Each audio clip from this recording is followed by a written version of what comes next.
la guerra en Ucrania disparó los precios no solo del petróleo, sino también del gas natural licuado. Eso generó una serie de reposicionamientos geopolíticos. Estados Unidos y el Reino Unido dejaron de importar gas y energía de Rusia. La Unión Europea aún lo hace porque es fuertemente dependiente de esa commodity. Pero bueno, esto también está afectando a países más periféricos como la Argentina. ¿Por qué te digo esto? Porque si bien Argentina si a Argentina le está pegando porque aumentó muchísimo el precio del gas natural licuado que Argentina importa, que viene en los barcos, se cuadruplicó y eso le está impactando muy fuerte en las metas que el gobierno acordó con el FMI. Recordemos, reducción del déficit fiscal. Y le impacta muy fuerte por el lado de las reservas del Banco Central, que estamos prácticamente sin reservas. Bueno, para hablar de eso invitamos a Emilio Apud. Emilio es ingeniero y consultor en energía. Emilio, buenas noches, gracias por venir. Un gusto, ¿cómo están? Muy bien, muy bien. Bueno, Emilio, en primer lugar te quería preguntar qué lecciones o qué enseñanzas nos deja la guerra en Ucrania en materia energética para la Argentina. Bueno, que estamos perdiendo una oportunidad de oro porque el gas natural licuado, que es el gas que va por barco, tiene un futuro para los próximos 30 a 40 años principal, porque va a ser el combustible de la transición, porque puede reemplazar al carbón y además puede acompañar ese proceso hasta cero hidrocarburo, que se va a dar, algunos hablan de 40 años, otros de 50 años, pero ya tienen fecha límite porque la sociedad mundial no quiere más combustión de hidrocarburos porque produce anhídrido carbónico que favorece el efecto invernadero y el calentamiento global.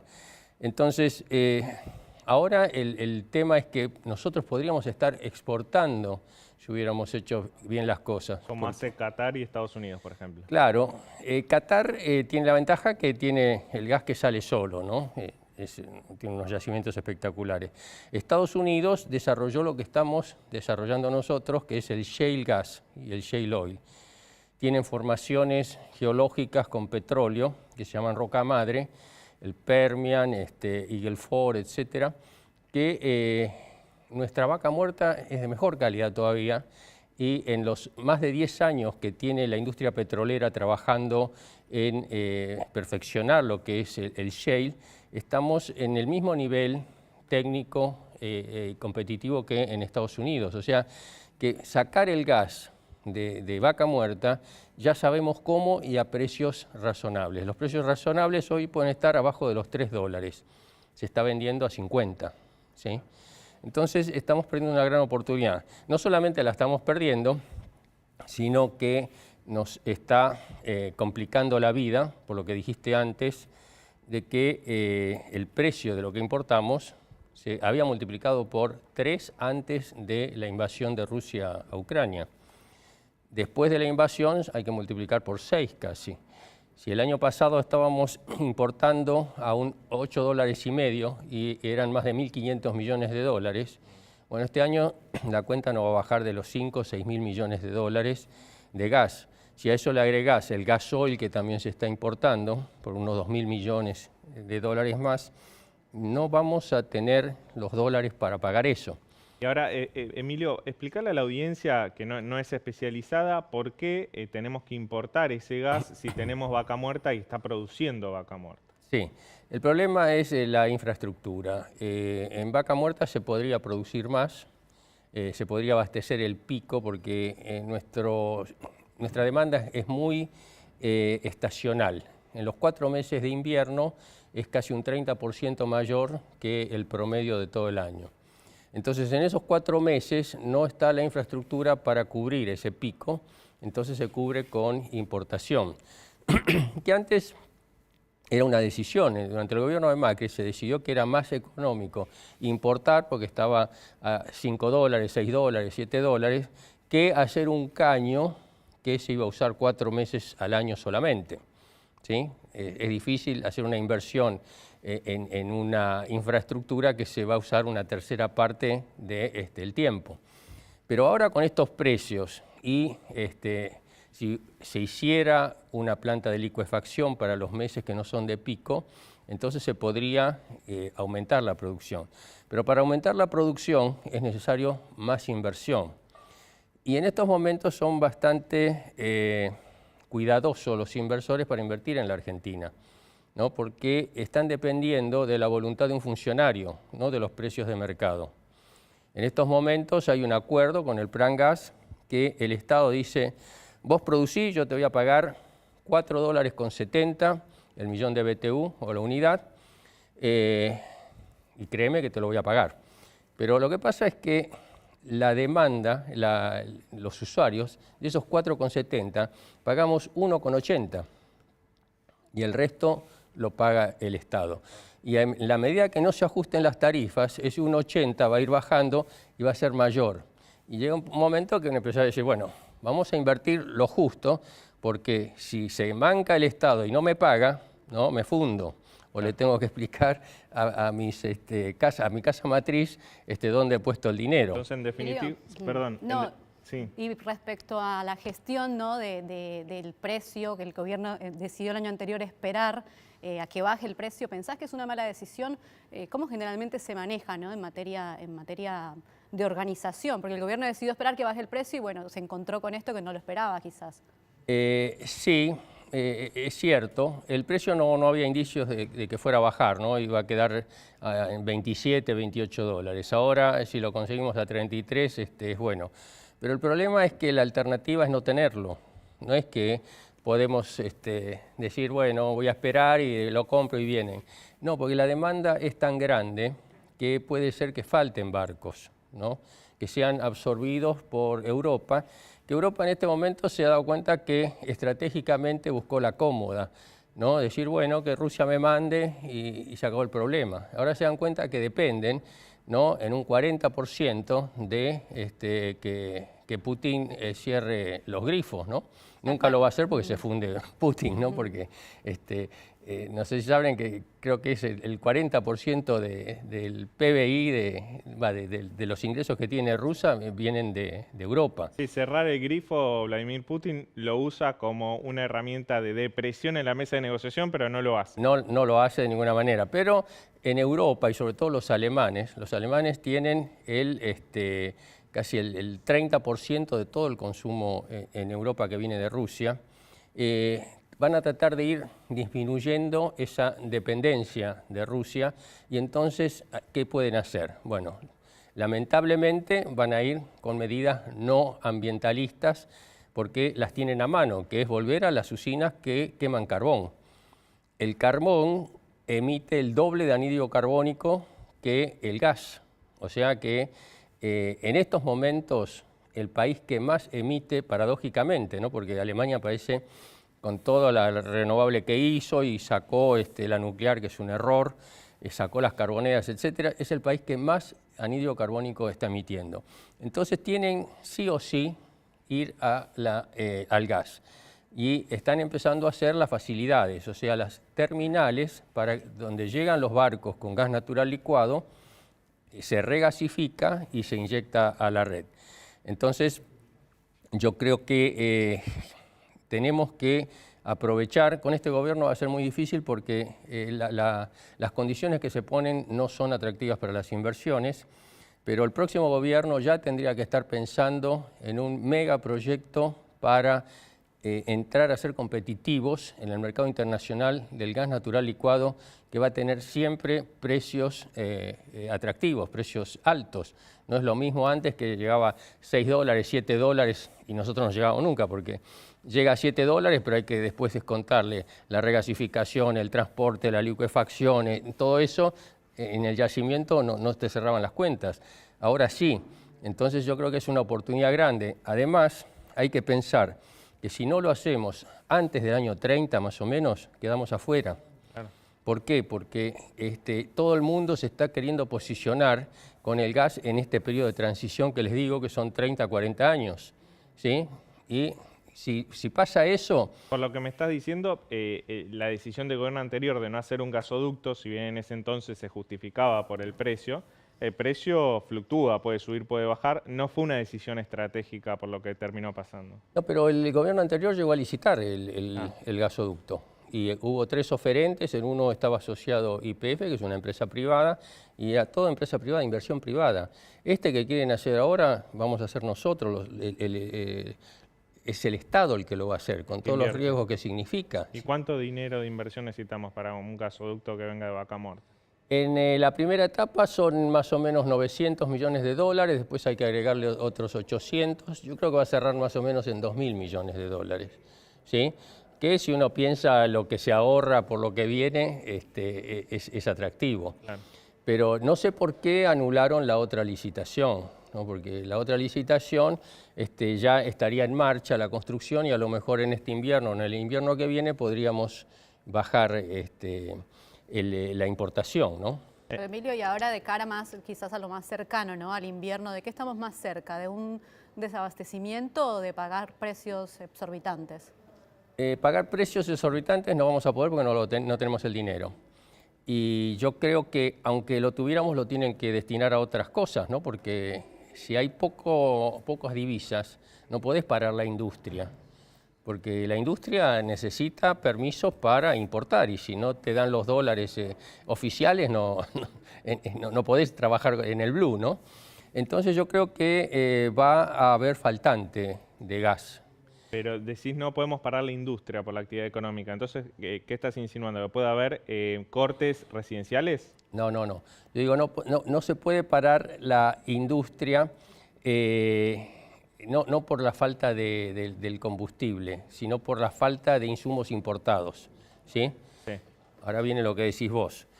Va a haber cortes, no sé, supongamos que la demanda pide 100 y hay 90, ¿sí? Esos 10 que faltan, ¿a quién se los sacamos? Bueno, gobiernos populistas como este ya sabemos a quién se los sacan porque ya lo han hecho anteriormente, que es al sector productivo, a la industria, al fertilizantes pueden llegar a faltar. Si no alcanza eso, van a ir al gas natural comprimido, a los autos para los automóviles. Si no alcanzar eso tampoco, porque tampoco a lo mejor alcanza para el gasoil, se va a restringir la generación de energía eléctrica. Entonces se va a cortar la energía eléctrica y la energía eléctrica, una de esas, puede ser que se animen a algunos sectores residenciales a cortarle. Pero como se dan cuenta, son todas medidas cortoplacistas y que el trastorno que producen en toda la economía son mucho más altas que si se hiciera lo que se debe hacer, pero con un costo político más alto. Sí, son medidas antipáticas. Emilio, vos que fuiste secretario de Energía, si tuvieras que atender a esta coyuntura de corto plazo, ¿qué medidas recomendarías tomar? Bueno, primero frenar el desfasaje que está habiendo en las tarifas, ¿no? No puede ser que ya estemos pagando menos de 1/3 de lo que cuesta.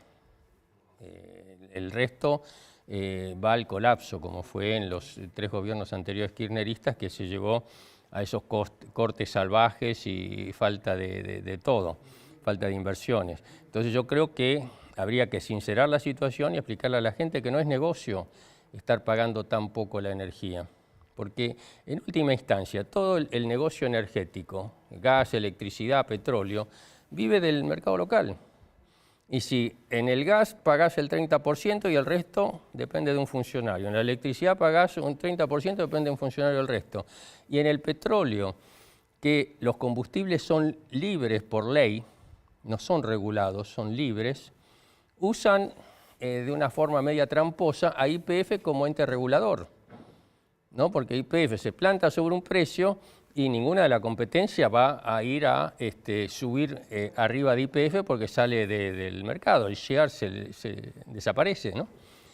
Entonces, yo lo que haría es eso, en un periodo de 2 años, sincerar la tarifa, por lo menos llegar a fines del 23 con un subsidio del 15 a 20% o algo así.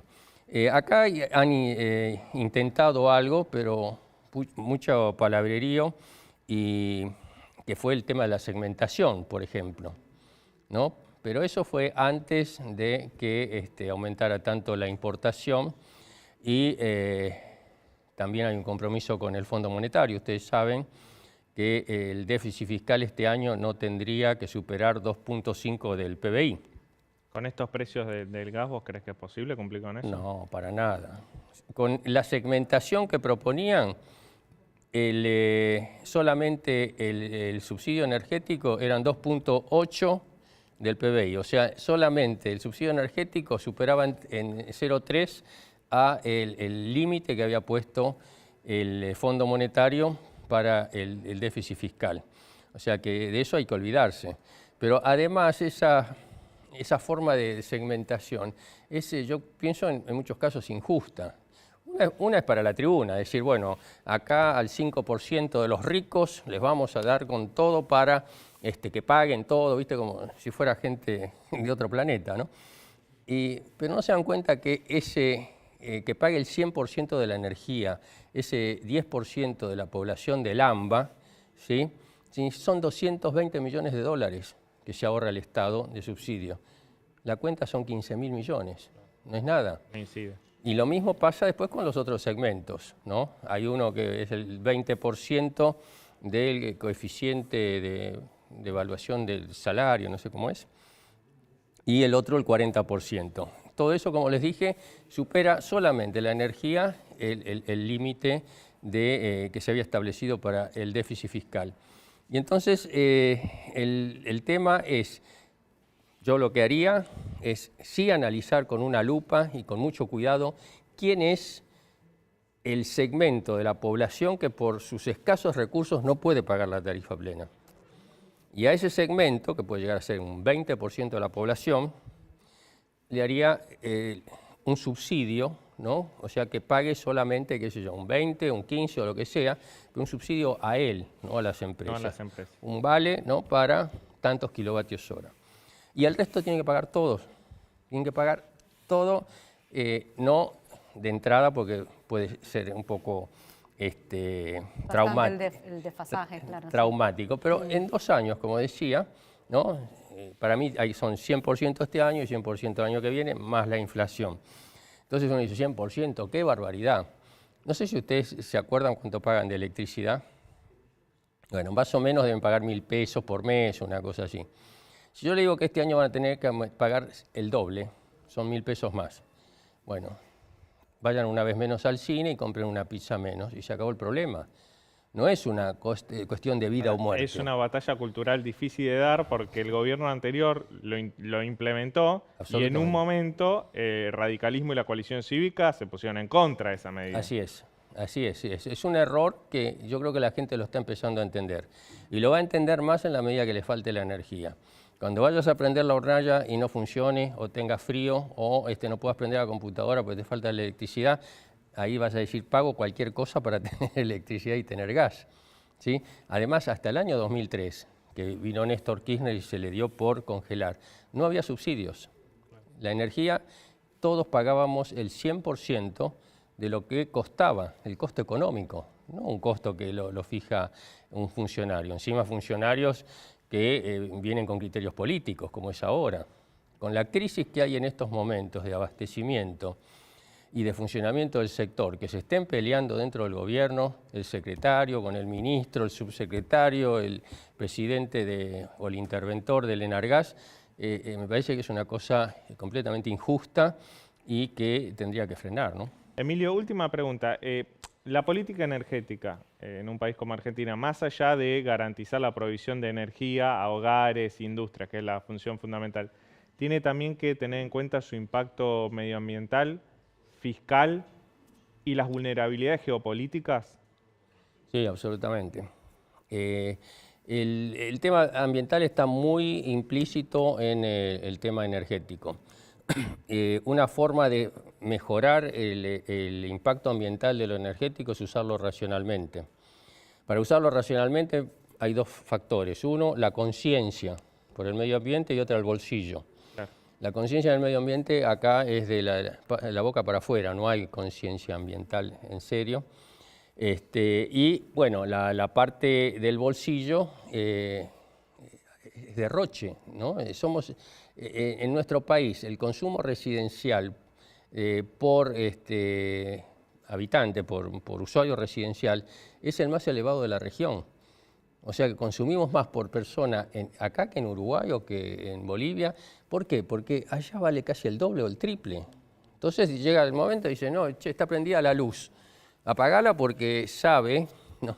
Claro. Ahora, metiendo esa racionalidad y tarifas sanas, ¿no? Entonces entra la tecnología y la tecnología les permite mucho más racionalidad todavía. Por ejemplo, los medidores inteligentes.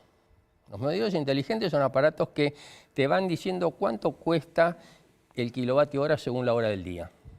Entonces vos estás con tu teléfono, ¿no? Y decís, uy, ahora y estoy cargando tanto, llamás a tu casa o por una instrucción que le das por domótica o lo que sea, apagás a lo mejor el aire acondicionado o la heladera o lo que sea, ¿no? Eso es lo que pasa en muchas partes del mundo. Y además podés interactuar con la red.